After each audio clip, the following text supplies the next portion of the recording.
నమస్తే. నేను మీ Gopi. Welcome back to our channel. ఈరోజు మనతో వచ్చరికి ప్రముఖ నిర్మాత అండ్ పొలిటికల్ అనలిస్ట్ చిట్టిబాబు గారు ఉన్నారు. సార్ నమస్తే సార్. నమస్తే. సార్ హైడ్రా అనేది ఎవ్రీ వీకెండ్ వచ్చేసరికి ప్రజలందరినీ భయపెడతా పోతుంది. సో ఈ హైడ్రా ఎప్పుడు ఆగిపోతుంది అంటారు? ఈ అయితే అతను సూట్ కేసులు ఎక్స్పెక్ట్ చేసే సూట్ కేసులు వచ్చేస్తే ఆగిపోతుంది. ఇప్పుడు ఇదంతా హైడ్రామా అంతా రాజకీయ కక్ష తీర్చుకోవడానికి, సూట్ కేసులు పొందటానికి అంతే. ఎందుకంటే సిటీలో వాళ్ళకి ఒక్క సీట్ రాలేదు కనుక ఈ బిల్డర్స్ వీళ్ళందరూ కూడా దాదాపు ఈ తాలూకు అపోజిషన్ పార్టీ తాలూకు మనుషులే కనుక వాళ్ళందరినీ దారికి తెచ్చుకోవాలి, వాళ్ళందరినీ బెదిరించాలి, బీతిలు చేయాలి. అందుకోసమని ఫస్ట్ స్టార్టింగ్ విత్ నాగార్జున కొట్టాడు. నాగార్జున కోర్టు కేసులో ఉంది, తీర్పు రెండింటికి రావాలి, ఈ లోపల 12 నెలలకి తొందరపడి కొట్టేశాడు. మరి అదే న్యాయం కిరణ్ కుమార్ రెడ్డి తమ్ముడు విషయంలో చేయలే. వాళ్ళ సొంత తమ్ముడు విషయంలో కూడా చేయాలి. ఇది చేయాల నోటీస్ ఇచ్చాడు తమ్ముడికి, పగలగొట్ల. వాళ్ళ తమ్ముడు విషయంలో పగలగొట్ల, నోటీస్ ఇచ్చాడు అంతే. ఇక్కడ కిరణ్ కుమార్ రెడ్డి తమ్ముడు 24 సీట్లు ఉంటే 27 బిల్డింగ్లు అక్రమంగా ఆక్రమించి బిల్డింగ్లు కడతా అంటే దాని నోటీస్ అది కోర్టులో ఉంది కనుక దాన్ని ఏం చేయలేమంటావు. మరి దానికేమో కోర్టులో ఉంటే ఏం చేయలేవు. ఇక్కడ ఎన్కౌంటర్ కోర్టులో ఉంటే కొట్టేస్తావు. ఇక్కడ ఓవైసీకి నోటీస్ కూడా ఇవ్వడానికి ధైర్యం లేదు. నోటీస్ ఓకే అకాడమిక్ ఇయర్, అదే నోటీస్ ఇవ్వు. నెక్స్ట్ అకాడమిక్ ఇయర్ లోపు మీకు టైం ఇస్తాం, పిల్లల భవిష్యత్తు దెబ్బతింటుంది కనుక నెక్స్ట్ అకాడమిక్ ఇయర్ లోపు వేరే బిల్డింగ్ కట్టుకోండి, ఈ బిల్డింగ్ ఉండటానికి లేదు, మొత్తం కూల్చేయాలి అని నోటీస్ ఇవ్వండి. ధైర్యం ఉంటే ఆ నోటీస్ ఇవ్వండి. అది ఇవ్వడు. పొంగులేటిది బఫర్ జోన్లో ఉందని శాటిలైట్ పిక్చర్ చూపిస్తుంది, అది కొట్టవు. ఇవన్నీనేమో వాళ్ళకి టైం ఇస్తాడట. వాళ్ళకి టైం ఎందుకు, ఇతరులకు టైం లేకపోవడం ఎందుకు? టైం ఇస్తాడంటే నువ్వు ఎన్నాళ్ళు ఉంటావో తెలీదు, ఇంకో 1 year టైం ఇస్తావు, 1 yearలో నువ్వు ఉంటావో ఇంకెవడు వస్తాడో తెలీదు. సో అప్పుడు నువ్వు వెళ్ళిపోయినాక ఆయన ఇచ్చిన మాట నేనేం చేయను అంటాడు నెక్స్ట్ వచ్చిన CM.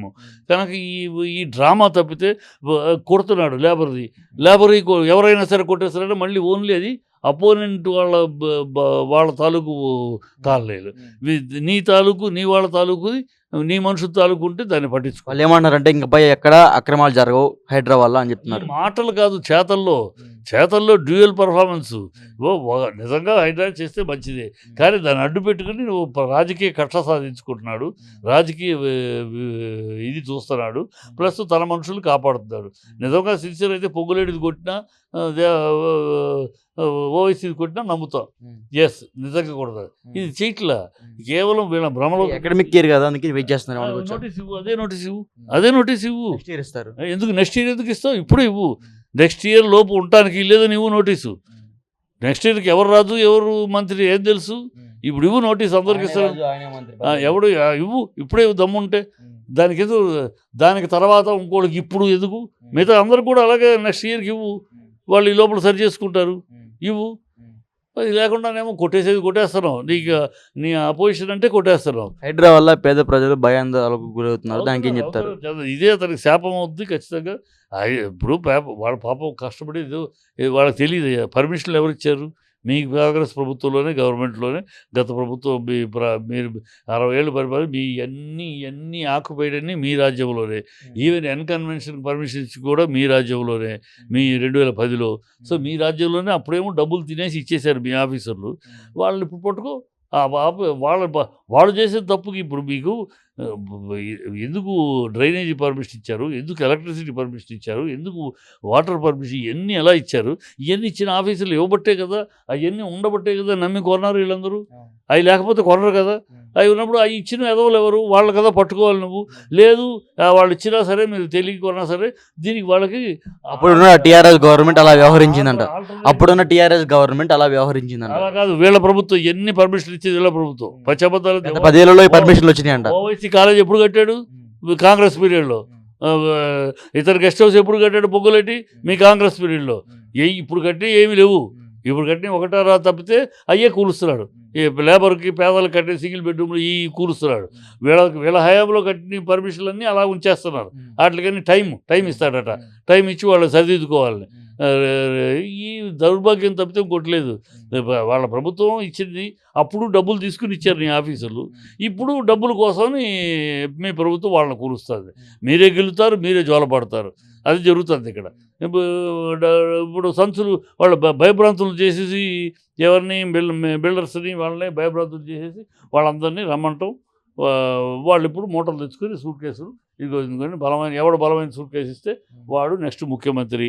Number 2 already Komatireddy Venkatareddy ముందుకు వెళ్ళిపోతున్నాడు. కోమటిరెడ్డి కాదండి, ఉత్తమ్ కుమార్ రెడ్డి అంటున్నారు. కాదు, కోమటిరెడ్డి వెంకటరెడ్డి బాగా ఇండస్ట్రీస్, అతనికి బాగా సర్కిల్ ఉంది. అతను మహత్తరమైన సూట్ కేసులు, బలమైన సూట్ కేసులు, బరువైన సూట్ కేసులు అతను రెడీ చేస్తున్నాడు. ఇక్కడ కాంగ్రెస్ అంటే చిల్లరా డబ్బులు క్యాష్లే కాదు, బరువైన సూట్ కేసులు అంటే బాగా ఘనంగా ఉండే సూట్ కేసులు అది అతను రెడీ చేస్తున్నాడు. అతను రెడీ చేస్తే అతను దాటుకుని ఏం చేయాలి. ఎందుకంటే అతను చాలా ఆల్రెడీ ఎక్స్పీరియన్స్డ్ మంత్రిగా చేశాడు, మినిస్టర్గా చేశాడు, అనేక ఇండస్ట్రీస్ ఉన్నాయి. సో అతనికి బాగా లింకులు ఉన్నాయి పైన, అందుకని విపరీతం కలెక్ట్ చేయగలడు. ఇతను ఇప్పుడే ఫస్ట్ టైం స్ట్రైట్గా ముఖ్యమంత్రి కదా, అంతకుముందు మంత్రి కూడా చేయలేదు కదా.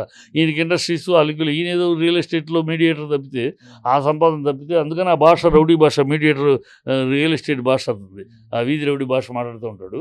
అతను ఇంతకు లేదు కనుక అతను ఇప్పుడు ఇది పెట్టి వీళ్ళందరినీ భయభ్రాంతులు చేసి వాళ్ళ దగ్గర నొక్కుతున్నాడు. అది సూట్ కేసులు ఎవరు బలమైన సూట్ కేసులు, ఘనమైన సీట్లు ఎవరు ఎక్కువ ఇస్తే వాళ్ళు ముఖ్యమంత్రి, రెండో కృష్ణుడు. అందుకని తనను దాటనివ్వకుండా కోమటిరెడ్డి తన దాటి వెళ్ళిపోకుండా ఉండటం కోసం అని ఈయన ఈ కష్టాలు పడుతున్నాడు. అది అంటే కేవలం బీఆర్ఎస్ శ్రేణుల్లో ఎవరైతే బిల్డింగ్స్ ఉన్నాయో, అదేవిధంగా ఎవరైతే బీఆర్ఎస్ నాయకుల ఏదైతే అపార్ట్మెంట్స్ ఉన్నాయో కేవలం అవే ఫోకస్ చేసినట్టు ఫోకస్ చేస్తున్నాడు. అదే ఫోకస్ వాళ్ళ తరపులు ఎవరిని అడ్రస్ కూడా రాదు కొన్ని బిల్డింగ్స్. కేటీఆర్ అంది క్లీన్ చెప్పి రా లిస్ట్ పెట్టుకుందాం, నేను నిజాయితీ ఉంటే రా లిస్ట్ పెట్టుకుని వెళదాం, ఎక్కడ ఎవరిది నాది మాది మీది ఎవరిది ఉన్నా పాలు కొడదాం రా, ఛాలెంజ్ చేశారు ఓపెన్ ఛాలెంజ్. మరి ఎందుకు రాడు?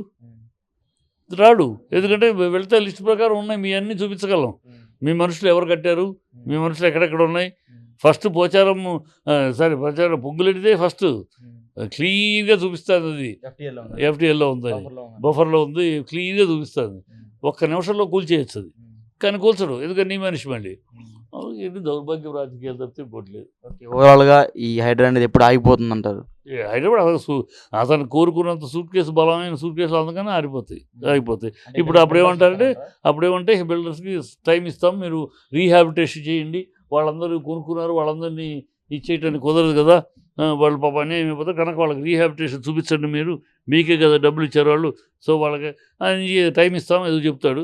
ఈ బిల్డర్స్ అందరూ వెళ్ళి వాళ్ళకి సగం ఇస్తాం, మీరు ₹1,00,000 కట్టారు, మీకు 25,000 ఇస్తాం, మేము నష్టపోయాం, ఇట్లా ఏదో చెప్పి అలాగే సంవత్సరం అయ్యేటప్పటికి ఈ వేడి ఆరిపోద్ది, ఈ ప్రజల్లో ఆవేదన తగ్గిపోద్ది, మన కర్మ అనుకుంటారు, అది సాగిపోద్ది. అది స్ట్రాటజీ అంతే. ప్రొలాంగ్ చేసి దాన్ని